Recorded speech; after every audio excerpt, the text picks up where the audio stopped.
Good morning students.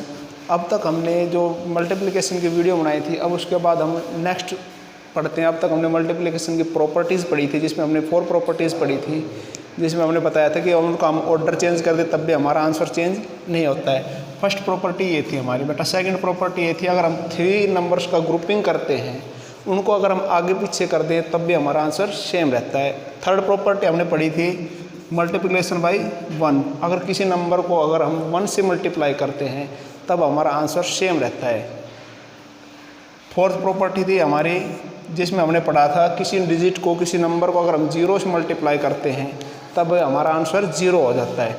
किसी भी digit को अगर हम 0 से मल्टीप्लाई करते हैं, चाहे 6 डिजिट की नंबर हो, चाहे 5 डिजिट की, चाहे 2 डिजिट की, चाहे 3 डिजिट, कितनी डिजिट के नंबर हो, अगर हम उसको 0 से मल्टीप्लाई करेंगे तो हमारा आंसर क्या हो जाता है? 0। इसके बाद हमने पढ़ा था बेटा, कल पिछले वीडियो में पढ़ा था हमने, उसको 10 से मल्टीप्लाई किया था। Multiply by 10, multiply by 100, multiply by 1000। हमने किसी भी डिजिट को अगर हम 10 से मल्टीप्लाई कर देते तो उस डिजिट के पीछे हम क्या लग देते थे? 0। मान लो एग्जांपल लेते हैं हम उसका 26 is multiply by 10, then our answer is 260। हम क्या करते थे, इस डिजिट को लिख के एज इट इज़ लिख देते थे, उसके बाद इस 0 को हम यहाँ पीछे पुट कर देते। इसी तरह अगर हम किसी भी डिजिट को 35 को अगर 100 से करेंगे तो हम क्या लिखेंगे? 35 एज इट इज़ लिख दिया। तो 10 की तरह हम यहाँ पे देखेंगे कितने 0, how many zeros? 1 zeros, 2 zeros, 2 0 हम क्या लिख देंगे बेटा? पीछे लिख देंगे। इसके बाद हमारा मल्टीप्लाई था 1000 से। अगर हम 1000 से मल्टीप्लाई करते हैं तो वही है, उसी तरह हम 14 को हम पहले लिख देते हैं और पीछे 0 देखते हैं, कितनी 0? 1 2 3, तो हम क्या करते हैं? 3 0 लिख देते हैं। ये हमारा आंसर है। ठीक है बेटा। अब ये तो हमने अब तक पढ़ा था। इसके बाद हम पढ़ते हैं, आगे पढ़ते हैं। ये तो हमने पिछले वीडियोस में पढ़ लिया था। इसके बाद हम करते हैं 20। अब हम करते हैं किसी डिजिट को अगर 10 के बजाय अगर हम 20 से करें, 100 या 40 से करें, 30 से करें, अगर किसी डिजिट को इनसे मल्टीप्लाई करना है, या 400 से 300 से करना है, या 500 से मल्टीप्लाई करना, कैसे करेंगे? तो बेटा उसी तरह हम क्या करेंगे, इस नंबर में अगर मान लो हमें किसी डिजिट को 198 को 20 से मल्टीप्लाई करना है। किससे मल्टीप्लाई करना है बेटा? 20 से। 198 को हम किससे मल्टीप्लाई करेंगे? 20 से। तो बेटा हमारा सबसे पहला काम क्या है, यहाँ पे कितनी 0? 1 0, इसको हम एज इट इज लिख देते हैं। फिर हम क्या करते हैं, इन नंबर्स को 2 से मल्टीप्लाई कर देते हैं यहाँ पे किसी साइड में, या फिर हम ऐसे करते हैं 198 जो ये डिजिट है इसको लिखकर इस नंबर से मल्टीप्लाई कर देते हैं। सबसे पहले ये हमने 1 डिजिट की हमने बेटा 3rd क्लास में, 2nd क्लास में की हुई है मल्टीप्लाई। हम क्या करते हैं, 2 की टेबल 8 तक पढ़ते हैं। 16 आएगा, 6 लिख देते हैं, 1 ऊपर कैरी। इसी तरह 2 की टेबल अगर हम 9 तक पढ़ते हैं, 2 9 18, वी राइट 18 का यहाँ पर हम 8 लिखेंगे, 18, और ये 1 कैरी बेटा हम प्लस करेंगे, 18 + 1 19, 1 कैरी, 2 1 2 + 3, ये हो गया। अब इसको तो हमने 2 से मल्टीप्लाई किया, इसका हम क्या करते हैं, 0 पीछे लिख देते हैं। ये हमारा क्या आ जाएगा? आंसर आ जाएगा। इसी तरह नेक्स्ट मल्टीप्लाई है हमारी 445 मल्टीप्लाई बाय 50। हम क्या करते हैं, इस नंबर को 5 से मल्टीप्लाई करते हैं सबसे पहले।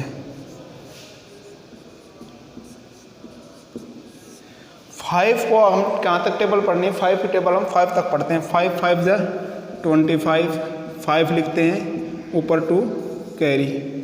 इसी तरह 5 4 जा 20 में हम 2 ऐड करते हैं, 21 22 लिखते हैं, इसका यहाँ पे 2 लिख देते हैं, ऊपर 2 कैरी हो जाता है। 5 4 जा 20 + 22। बेटा 5 से मल्टीप्लाई किया तब तो ये आ गया आंसर ये, क्योंकि ये 5 10s हैं। क्या है ये? 5 10। अगर हमने 5 से मल्टीप्लाई कर लिया तो ये आंसर आ गया। अगर 10 से करेंगे तो पीछे क्या लग जाएगा हमारे, एक 0। ये हमारा आंसर हो जाता है। इसी तरह बेटा कुछ वर्ड प्रॉब्लम है, एक या दो तीन हम वर्ड प्रॉब्लम करते हैं। कैसे? Anita had 1500 rupees note. How much amount did he have?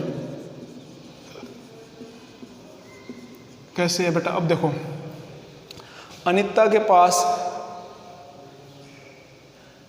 15 note हैं, कितने रुपीस के? 100 के। तो अब हमें ये बताना है how much money did he have, उसके पास कितने मनी है, कितने पैसे। हम तो क्या पता है बेटा, तो हमें सबसे पहले पता है वन नोट की कॉस्ट कितनी है, वैल्यू ऑफ 1 नोट ₹100, और हमारे पास टोटल हैं कितने, 15। अब बेटा यहाँ पे समझो, अगर हमारे पास 1 की कॉस्ट 15 है, 1 की कॉस्ट 100 है, तो अब हमें ये बताना है 15 की कॉस्ट क्या होगी। मतलब 1 की कॉस्ट हमें दे रखी है और हमें ज़्यादा की कॉस्ट निकालनी है। हम क्या करेंगे, वैल्यू या कॉस्ट ऑफ 15 नोट्स, तो 15 मल्टीप्लाई 100। अब इसी तरह के मल्टीप्लाई में हमने देखा था 15 को अगर 1 से करते हैं तो हमारा आता है सेम आंसर, और 100 से करेंगे तो 20 पीछे लगा देंगे, 1500 रुपीज़, ये हमारा आंसर हो जाता है। इसके बाद अब हमारे को ये वर्ड प्रॉब्लम है, कैसे करते हैं सॉल्व, इनकी स्टेटमेंट कैसे बनाते हैं। अब देखो बेटा, हमें दे रखा क्वेश्चन, मान लो ये हमारे पास मार्कर है, इसकी कॉस्ट मान लो हमारे पास 50 रुपीज़ है। तो अब हमें ऐसे 10 मार्कर या 15 मार्कर की कॉस्ट बतानी, तो हम लिखेंगे the cost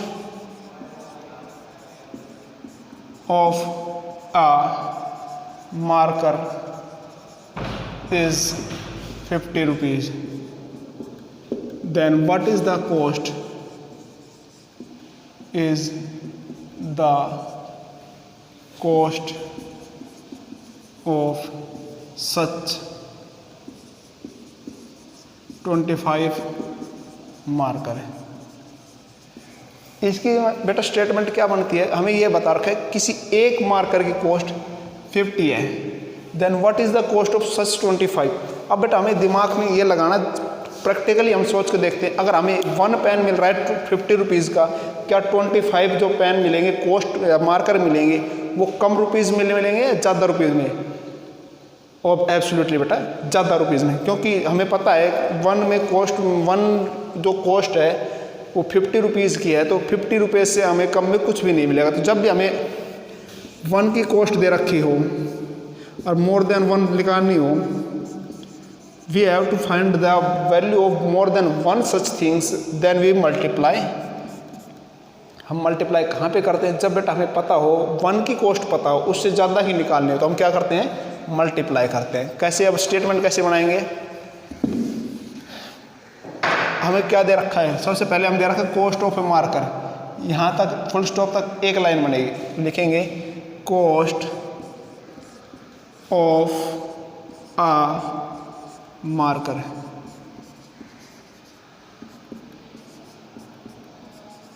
₹50, then cost of 25 marker.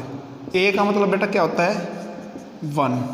A का वैल्यू क्या होता है बेटा, ए भी 1 होता है, एवरी 1 भी होता है, 1 होता है ईच।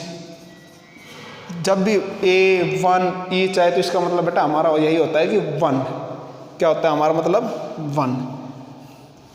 अब हमें बताना है 1 की कॉस्ट हमें पता है, 25 मार्कर की पता है, तो अब हमें पता है अगर हम 1 मार्कर को खरीदने के लिए अगर हम 50 रुपये खर्च कर रहे हैं, तो 25 को खर्च करने के लिए हम क्या करेंगे, ज़्यादा रुपए खर्च करेंगे।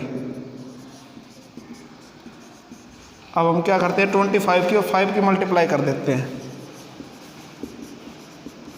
5 5 जा 25, 25 का 5 लिख दिया, 2 ऊपर कैरी आ जाएगा, 5 2 10 + 2 12, और जो पीछे 0 है इसको मैंने पहले बताया तो हम कैसे लिख सकते हैं 5 × 10, इसका मतलब 5 10 इसके इंक्लूड है, 5 से मल्टीप्लाई कर दिया और इसके पीछे हम क्या लगा देंगे 10 की 0, तो हमारा आंसर क्या आ जाएगा 12,050 रुपीज़। इसी तरह एक क्वेश्चन और कर बेटा स्टेटमेंट का एक क्वेश्चन और करके देखते हैं हम। सिंपल सी स्टेटमेंट के हैं, इनको हम करके देखते हैं। The cost of a dozen, हम इसको ऐसे नहीं लिखते हैं, of each book is 80 rupees. Find the cost of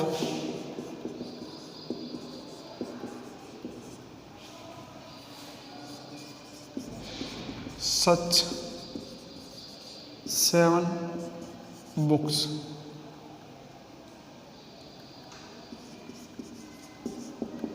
अब हमें क्या बता रखा बेटा, कॉस्ट ऑफ ईच, मैंने पहले बताया था ईच हो, ए हो, 1 हो, इन सब की वैल्यू क्या होती है 1।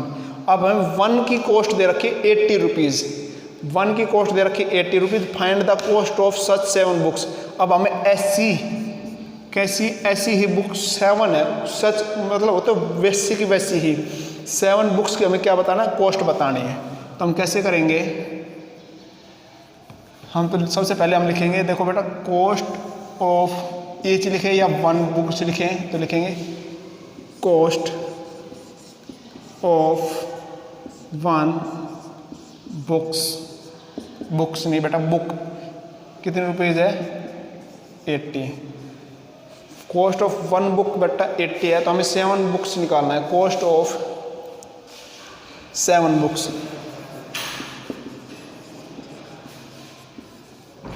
हम क्या कर देंगे, मल्टीप्लाई कर देंगे 80 की और 7 की। 7 को किसी डिजिट के साथ 0 के साथ मल्टीप्लाई करेंगे, 0 को किसी भी डिजिट के साथ मल्टीप्लाई करेंगे, तब बेटा हमारा आंसर 0 होता है। 7 को अगर 0 करेंगे तो 0 आएगा। 7 8 56, 560 रुपये। ये बेटा हमारे स्टेटमेंट के क्वेश्चन थे। इनको हम जितने ज़्यादा प्रैक्टिस करेंगे उतने ही हमारे स्टेटमेंट बनाने का पता चलेगा, स्टेटमेंट कैसे सोल्व करते हैं उसका पता चलेगा। जब तक हम प्रैक्टिस खुद नहीं करेंगे हमें बेनिफिट नहीं होगा। इसलिए आपको घर पे ज़्यादा से ज़्यादा प्रैक्टिस करनी है। Thank you.